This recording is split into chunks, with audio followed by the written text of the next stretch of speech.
Hi everyone, we're going to be working on our first block of the month, excuse me. And if you'll notice on your instructions, let me get right there, you have A and A, B and B, and it's on all four corners. So they're the same.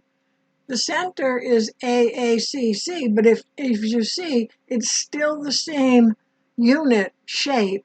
It's just a different, C being a different fabric than B.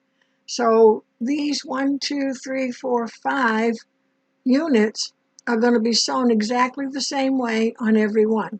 So we're going to go ahead and stitch on this one. Now my fabric might not be exactly the same as yours, but that's okay. Still all works out the same.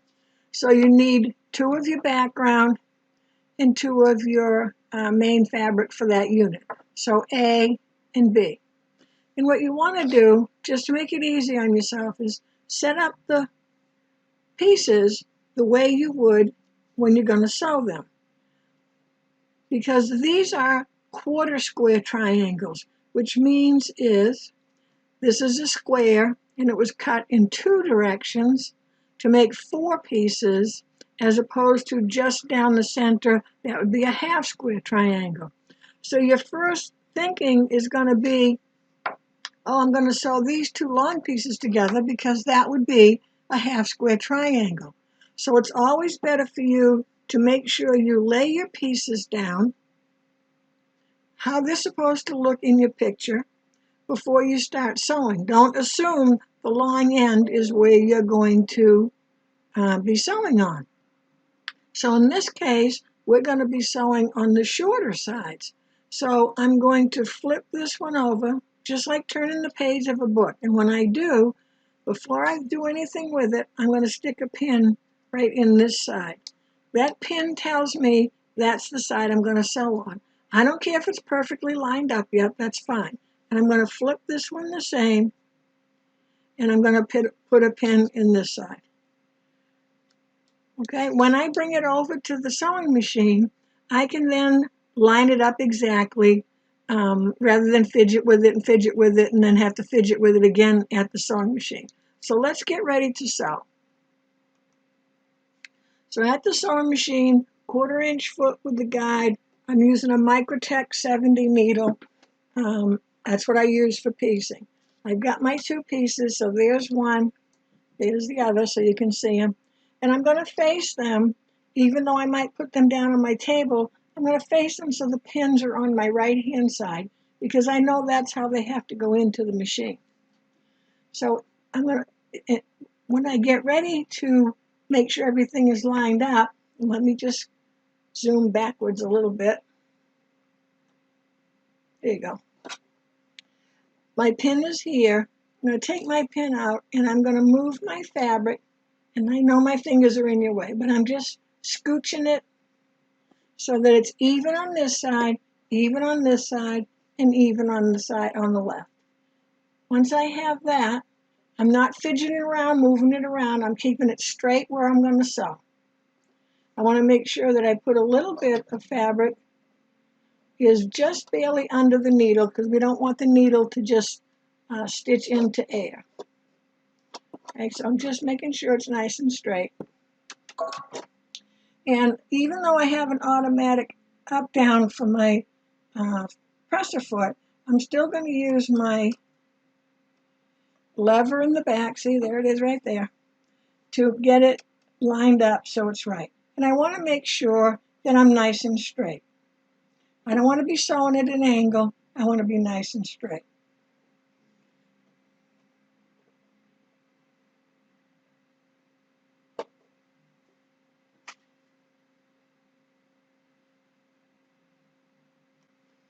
Okay, little technical difficulty there. I didn't have my foot plugged in. So I'm sure that happens to all of us. If you don't have your foot on when you're embroidering or whatever, and you step on your pedal, nothing happens. It's just not plugged in.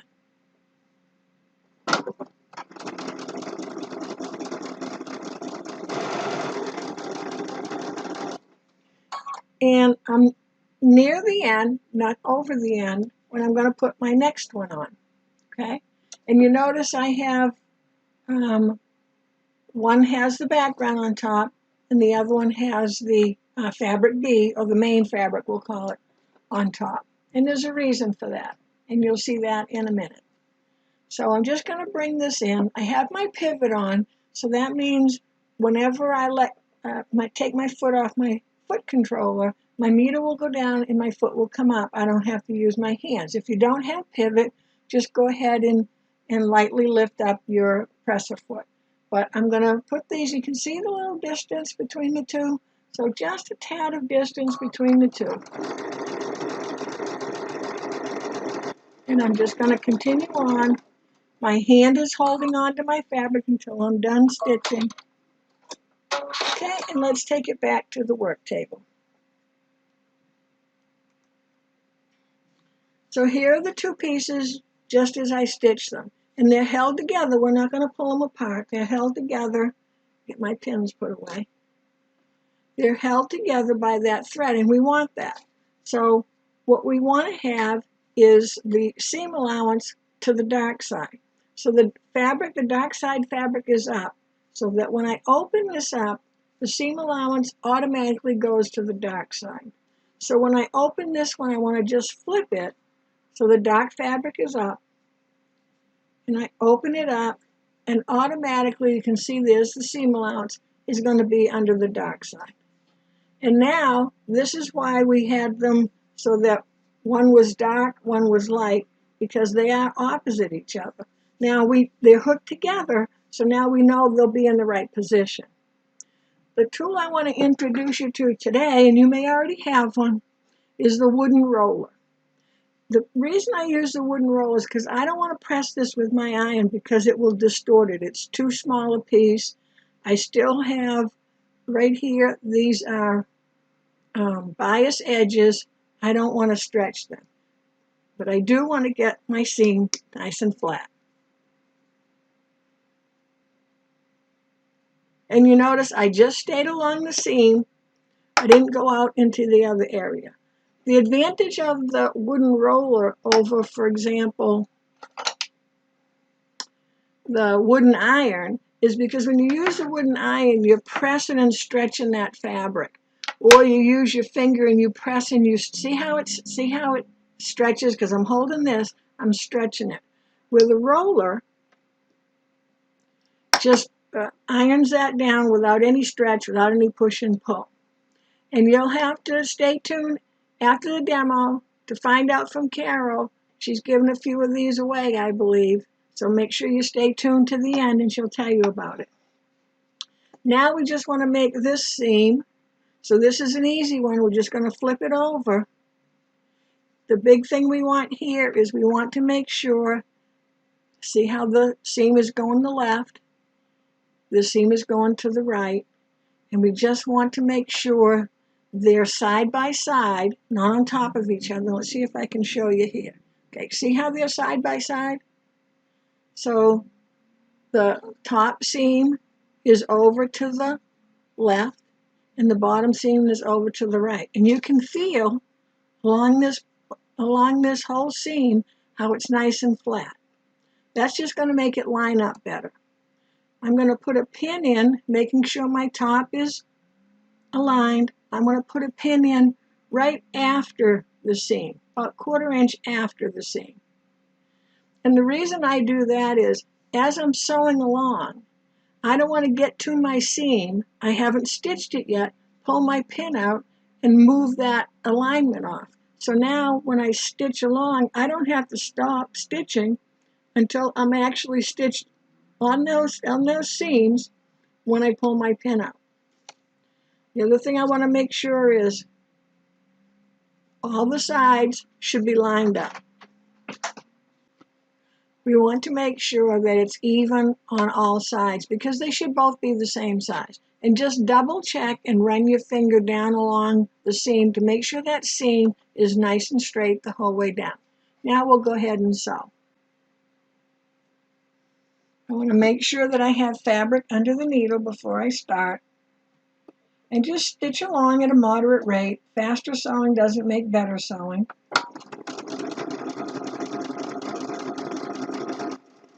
And I'm going to stop right here before I get to my seam to make sure everything is okay.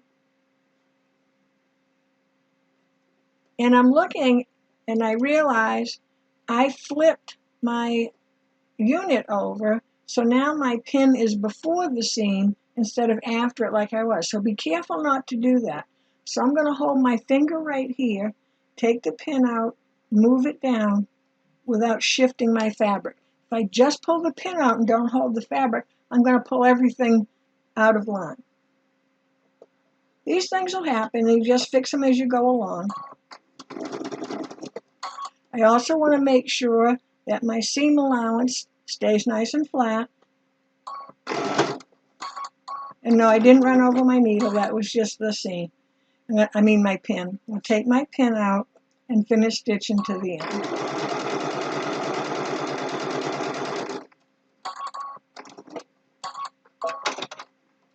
And let's go back to the work table.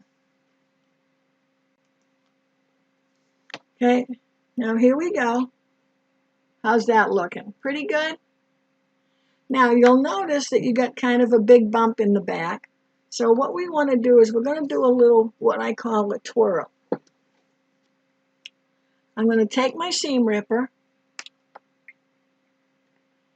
and you can see, here's the seam I just did going across. What I'm taking out is the stitches on either side that are going up, that are past the seam allowance. So nothing's going to come unraveled or undone because they're up past the seam I just made. And generally there's 3 stitches.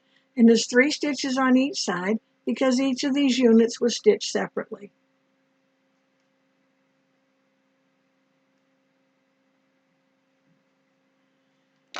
And I'm going to lay this down, and I'm going to look to see which way these 2 seams that I did before, here's the seam we just did, and they're going in a clockwise position. Depending on how you sewed yours, you could be going counterclockwise, it doesn't matter.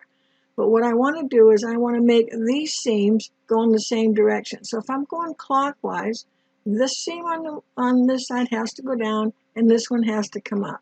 And when I do that,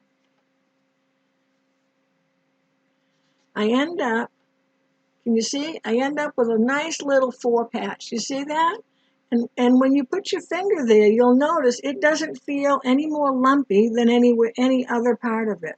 And now I'm going to take my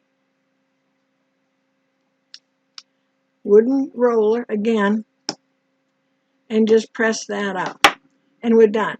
We do not want to press with the iron until the block's all put together. So that's your little demo for today. Couple of little hints, tips, and tricks for you. And I hope you enjoy making your first block, and we'll see you next month.